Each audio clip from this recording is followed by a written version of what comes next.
عمران خان بالکل بھی گھبرائے ہوئے نہیں ہیں۔ اسپیکر پنجاب اسمبلی چودھری پرویز الہی کا سیاسی صورتحال پر کہنا ہے ہانڈی میں سامان چلا گیا، دھواں اٹھنے کے بعد پہلا ابالا آتا ہے۔ صحافی کے سوال پر کہا پہلا ابالا آ جائے پھر آپ کو بتائیں گے، اتنی بڑی ہانڈی چڑھی ہے کچھ تو نکلے گا۔ اگلے 48 گھنٹوں سے متعلق مولانا فضل الرحمان ہی بتا سکتے ہیں۔ ہنڈیا کے اندر سامان چلا گیا ہے، لیکن جو پہلا ہوتا ہے نا پکائی کا ابالا، تو جب دھواں اٹھے گا نا ایک ابالا آتا ہے، اس کے بعد جوہر صاحب کچھ نکلنا بھی ہے عدم اعتماد میں سے کہ نہیں نکلنا؟ ایڈی بڑی ہانڈی چڑھی ہے، نکلے گا یہ نکل آئے گا۔ اور تحریک عدم اعتماد کی بات ہوئی جب عمران خان آئے آپ کی طرف پرسوں۔ جوہر صاحب اب جو مہنگائی سے متعلق اقدامات لیے ہیں عمران خان نے، جیسے پیٹرول، بڑا اچھا دیکھیں نا، بڑا اچھا سٹیپ ہوا ہے یہ مہنگائی کے حوالے سے، اور اس کا سب ایک دم پیٹرول بھی نیچے آیا ہے، اس کا بڑا فائدہ ہوگا، اور بجلی بھی نیچے آ رہی ہے۔ اور جو 48 گھنٹے مولانا فضل الرحمان نے کہا ہے وہ تو فضل الرحمان صاحب بتائیں گے۔ جوہر صاحب اب آپ کا یہ پیغام ہے جو مونس صاحب کا پیغام تھا وزیر اعظم کے لیے کہ گھبرانا نہیں ہے؟ وہ گھبرائے تو نہیں ہیں، اچھا گھبرائے نہیں بالکل۔ بلاول بھٹو نے عمران خان کو مستعفی ہونے کے لیے 5 دن کی ڈیڈ لائن دے دی ہے۔ وزیر اعظم کو للکارتے ہوئے کہا آپ میں ہمت اور غیرت ہے تو اسمبلیاں توڑو، ہمارا مقابلہ کرو، استعفیٰ نہ دیا تو تیار رہنا، ہمارے پاس نمبرز پورے ہو گئے ہیں۔ لانگ مارچ سے پہلے ہی اپوزیشن عدم اعتماد کے لیے ایک پیج پر آ گئی ہے۔ اتحادی کٹ پتلی کا ساتھ چھوڑ دیں تو ہی عوام انہیں معاف کریں گے۔ خانپور اور بہاولپور میں عوامی مارچ سے خطاب میں چیئرمین پیپلز پارٹی نے ملک کے ہر مسئلے کی جڑ عمران خان کو قرار دیا۔ بولے حکومت نے پیٹرول اور بجلی کی قیمتوں میں کمی کا اعلان عوام کے دباؤ پر کیا۔ کٹ پتلی نے گھبرانا شروع کر دیا ہے، اب وقت آ گیا ہے آپ کو حساب دینا ہے۔ اگر سلیکٹڈ سمجھتا ہے کہ پی پی کا وہ مقابلہ کر سکتا ہے، اعلان کرے، اسمبلیز کو تروا دے، ہم الیکشنز کے لیے تیار ہیں۔ کیا آپ تیار ہو؟ بزدل کیوں بھاگ رہے ہو؟ پاکستان کے عوام جب فیصلہ کریں گے تو اس سلیکٹڈ کو رد کریں گے۔ خود مستعفی ہو جاؤ، ورنہ جیالے اسلام آباد آ رہے ہیں، عدم اعتماد لے کر آ رہے ہیں، جمہوری حملہ کرنے والا ہے، تو خود چلے جائے ورنہ ہم آپ کو گھر بھیج دیں۔ عدم اعتماد کا وقت آ چکا ہے۔ گو عمران، گو گو عمران، گو عمران۔ حکومت کے خلاف عدم اعتماد کے لیے اپوزیشن اتحاد سرگرم۔ نون لیگ، پیپلز پارٹی اور جے یو آئی میں ان ہاؤس تبدیلی کے بعد فوری انتخابات کے لیے اتفاق ہو گیا۔ عدم اعتماد کے لیے مسودے پر 80 سے زائد اپوزیشن اراکین قومی اسمبلی نے دستخط بھی کر دیے۔ نون لیگ نے حکومت کے 38 ارکان کی حمایت حاصل ہونے کا دعویٰ بھی کر دیا۔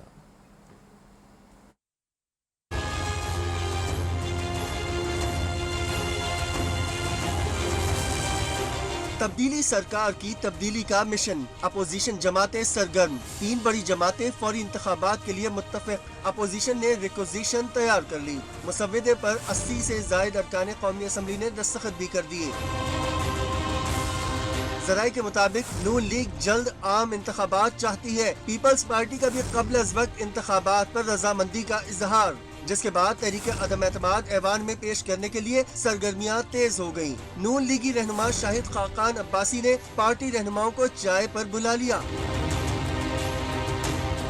دوسری جانب نون لیگ نے تحریک عدم اعتماد کے لیے حکومتی 38 اراکین کی حمایت کا دعویٰ بھی کر دیا۔ فہرست نواز شریف کو بھجوا دی۔ ذرائع کے مطابق نون لیگی قیادت نے 10 ارکان کو آئندہ الیکشن میں پارٹی ٹکٹ دینے کی یقین دہانی کرائی ہے۔ ذرائع کے مطابق نون لیگ نے ہم خیال حکومتی اراکین کو 3 فیز میں تقسیم کر دیا ہے۔ پی ٹی آئی والوں نوشتہ دیوار پڑھ لو، کئی اراکین اسمبلی رابطے میں ہیں، ہم نے پتے چھپا کر رکھے ہیں۔ پیپلز پارٹی کی سینیٹر شہری رحمان کا دعویٰ۔ میڈیا سے گفتگو میں وزیر خارجہ پر کڑی تنقید، کہا شاہ محمود خارجہ امور چھوڑ کر سندھ کی گلیوں میں بھٹک رہے ہیں۔ وزیر خارجہ پاکستان کا امیج بڑھانے کے بجائے سندھ پتہ کرنے نکلے ہیں، ان کے سندھ میں خالی کرسیوں سے خطاب پر شرم آتی ہے۔ سعید غنی نے طنز کیا، جلد عمران خان بھی کہیں گے مجھے کیوں نکالا۔ پیپلز پارٹی کا لانگ مارچ اسلام آباد پہنچنے سے پہلے ہی وزیر اعظم کرسی چھوڑ دیں گے۔ मुमकिना तहरीकी अदम एतमाद के पेश नज़र हुकूमती कैंप में भी गहमा गहमी शुरू हो गई। हुकूमत की अपोजिशन को टफ टाइम देने की तैयारियां। वज़ीर आज़म ने पंजाब और KP के वज़राए आला को इस्लामाबाद तलब कर लिया। दोनों वज़राए आला वज़ीर आज़म से 1-on-1 मुलाकातें करेंगे। ज़राए के मुताबिक मुलाकातों में सियासी सूरत हाल और अपोजिशन की हिकमत अमली पर बातचीत होगी। वज़राए आला उज़्बेक सदर के इशाइये में भी शिरकत करेंगे।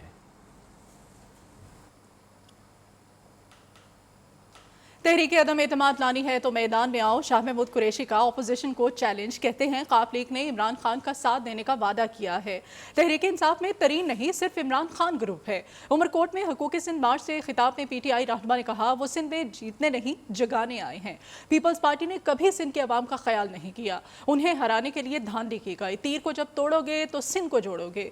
नोट पीपल्स पार्टी का, वोट इमरान खान का, ये सौदा बुरा नहीं है। तीर को तोड़ दो और अपने अरमानों को जोड़ लो, समेट लो और उम्मीद का नया दिया जलाओ। 5 बार हुकूमत बनाई है, सिंध नहीं बना। इनके बैंक बैलेंस बन गए हैं। बल्ले के पीछे कुछ बिल्लियां भी लग गई थी और उस बिल्ली ने बल्ले का हक चुरा लिया। जब इस तीर का जनाजा निकल रहा होगा तो फिर कह देना वो देखो किस धूम से आशिक का जनाजा जा रहा है। ये सिंध काट की धमकी अब नहीं चलेगी, क्योंकि सिंध का बाशऊर नौजवान पाकिस्तान के साथ खड़ा है। गो जरदारी, गो जरदारी। कौमी असम्बली इजलास बुलाने के लिए रिक्विजिशन और अदम एतमाद कामयाब बनाने की प्लानिंग। साबिक सदर आसिफ अली जरदारी आज मौलाना फजल रहमान से मिलने उनके घर जाएंगे। ज़राए के मुताबिक साबिक सदर आसिफ अली जरदारी और मौलाना फजल रहमान के दरमियान मुलाकात 7 बजे होगी। कौमी असम्बली इजलास बुलाने के लिए रिक्विजिशन और अदम एतमाद कामयाब बनाने की प्लानिंग। साबिक सदर आसिफ अली जरदारी आज मौलाना फजल रहमान से मिलने उनके घर जाएंगे। ज़राए के मुताबिक साबिक सदर आसिफ अली जरदारी और मौलाना फजल रहमान के दरमियान मुलाकात 7 बजे होगी। कौमी असम्बली इजलास बुलाने के लिए रिक्विजिशन और अदम एतमाद कामयाब बनाने का ये मामला है। प्लानिंग की जाएगी। साबिक सदर आसिफ अली जरदारी आज मौलाना फजल रहमान से मिलने उनके घर जा रहे हैं। ज़राए कहते हैं कि साबिक सदर आसिफ अली जरदारी और मौलाना फजल रहमान के दरमियान मुलाकात शाम 7 बजे होगी। नवाज शरीफ झूठ बोलकर बैरून मुल्क गया। वज़ीर आज़म इमरान खान के साबिक वज़ीर आज़म पर तनकीद। कौमी रहमतुल आलमीन सल्लल्लाहु अलैहि वसल्लम अथॉरिटी के मुकम्मल फ़ाल होने पर तकरीब से खिताब में कहा, एक शख्स अरबों की चोरी करके बैरून मुल्क बैठा है। यहाँ कहा जा रहा है उसे तकरीर करने और इलेक्शन लड़ने की इजाज़त हो। मगरबी ममालिक में कौम का पैसा चोरी करने का कोई सोच नहीं सकता। यूरोप में कोई सोच भी नहीं सकता कि चपरासी के अकाउंट से अरबों रुपए निकले। जापान में कोई वज़ीर आज़म पकड़ा जाता है तो खुदकुशी कर लेते हैं। नैब के कोर्ट पे जा रहे हैं, फूल फेंक रहे हैं, झूठ बोल के वो बाहर भागा हुआ है, अरबों रुपए की प्रॉपर्टीज में बैठे। यहाँ बड़े बड़े साहबी कह रहे हैं जी उसे तकरीर करने दो। कोई किसी वकीलों ने कहा कि जी उसको फिर से उसके बैन खत्म करो, कि फिर से उसे इजाजत दो इलेक्शन लड़ने की। फिर सारे और भी उलमा सबको इकट्ठा करें, तकसीम ना करें। यहाँ एक ये बड़ा प्रॉब्लम है कि सबकी अपनी 1.5 की मस्जिद उठा के दो लहदा चल रहे होते हैं। मकसद तो हम सबका एक ही है, तो इसलिए कॉमन ग्राउंड पर सबको इकट्ठा करें। अहम खबर है, वज़ीर आज़म इमरान खान से काफ लीग के रहनुमा वफाकी वज़ीर मोनिस इलाही की मुलाकात में मौजूदा मुल्की सियासी सूरत हाल पर तबादला ख्याल किया गया है। इस हवाले से मज़ीद बात करेंगे रियो न्यूज़ के नुमाइंदे शाकिर अब्बासी से। शाकिर बताएगा क्या बातचीत हुई। वज़ीर आज़म इमरान खान से अहम इत्तेहादी जमात के रहनुमा और वफाकी वज़ीर मोनिस इलाही की मुलाकात हुई है। मुलाकात में मुल्की जो मौजूदा सियासी सूरत हाल है उस पर तबादला ख्याल किया गया और खास करके इत्तेहादियों के जो मामला हैं वो भी आज की मुलाकात में डिस्कस हुए हैं। मुलाकात में जो मुल्की सियासी सूरत हाल के तनाजुर में जो इत्तेहादियों का एक रायमल होगा उस पर भी बातचीत हुई है। और इजराइल ये कंफर्म कर रहे हैं कि काफ लीग के रहनुमा से मुलाकात के बाद अब वज़ीर आज़म दीगर जो इत्तेहादी रहनुमा हैं उनसे भी मुलाकातें करेंगे। जी बहुत शुक्रिया शाकिर अब्बासी, अपडेट कर रहे थे। भारत को एक बार फिर मुंह तोड़ जवाब। पाक बहरिया ने जासूसी के लिए आने वाली भारतीय आबदोज को भागने पर मजबूर कर दिया। आबदोज की पाकिस्तानी समुद्री हुदूद में दाखिल होने की कोशिश नाकाम बना दी। 5 वर्षों में भारत की चौथी आबदोज की पाकिस्तानी समुद्री हुदूद में दाखिले की कोशिश नाकाम बनाई गई। DGI-SPR के मुताबिक मौजूदा सिक्योरिटी माहौल और पाक बहरिया की जारी मशक सीज पाक 2022 के दौरान ये अहम वाक़या है। हिंदुस्तानी आबदोज पाकिस्तान मैरीटाइम जोन में जासूसी और मशक से मुताल्लिक मालूमात इकट्ठा करने के लिए आई थी, लेकिन नाकाम रही। वज़ीर दाखिला शेख रशीद अहमद और वज़ीर आला पंजाब उस्मान बुज़दार का भारतीय आबदोज का सुराग लगाने पर पाक बहरिया को खराज तहसीन। वज़ीर आला ने कहा, पाक बहरिया ने भारतीय आबदोज का सुराग लगाकर दुश्मन पर अपनी सलाहियत की धाक बैठा दी है। पाक बहरिया ने भारतीय नेवी के मज़मूम अज़ाइम को नाकाम बना दिया। शेख रशीद का कहना है, 1 साल पहले भी हमने इनकी सबमरीन को पकड़ा था लेकिन मारा नहीं। वार्निंग दी है कि अगली बार आबदोज आई तो वापस नहीं जाएगी। साल पहले भी हमने उनकी एक सबमरीन को पकड़ा था, लेकिन हम पुरअमन मुल्क हैं, हमने उसको मारा नहीं लेकिन उसको वार्निंग दी ताकि वो वापस चली जाए। और कल भी ऐसे ही हुआ है कि हमने उनको मतनबा किया और आखिरी बार वार्निंग दी है कि इनफ इज़ इनफ, 5वीं मरतबा आप हमारे पानियों के नज़दीक आए, अब आए हैं तो हमसे गिला ना करना। और हमारे पास बेशक आलात हर्ब मॉडर्न ना हो या हमारे पास वो आलात ना हो, लेकिन हमारी अजीम फ़ौज है और हमारी पाकिस्तानी नेवी का जज्बा जो है वो अजीम जज्बा है। और कोई पाकिस्तान के पानी पे, बर्री पे, बहरी पे, फ़ज़ाई हदूद की तरफ मैली आंख भी नहीं देख सकता। हम अजीम फ़ौज का अजीम मुल्क पाकिस्तान है। बढ़ेंगे कुछ दीगर खबरों की जानिब। अपोजिशन लीडर शहबाज शरीफ कहते हैं, तहरीक अदम एतमाद महंगाई के सताए अवाम के लिए असर रिलीफ साबित होगी। घी और खुर्दनी तेल की कीमत में इजाफे के बाद 10 रुपये पेट्रोल की कमी अमलन वापस हो चुकी।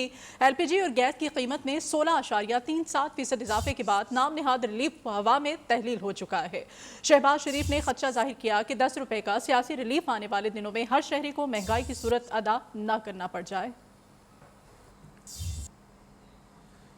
सबको बराबरी के हुकूक मिलने तक पाकिस्तान तरक्की नहीं कर सकता। MQM कन्वीनर खालिद मकबूल सिद्दीकी कहते हैं, वफाकी हुकूमत ने कोटे का इंतज़ाम किया लेकिन देही शहरी इलाकों की तमीज़ नहीं रखी।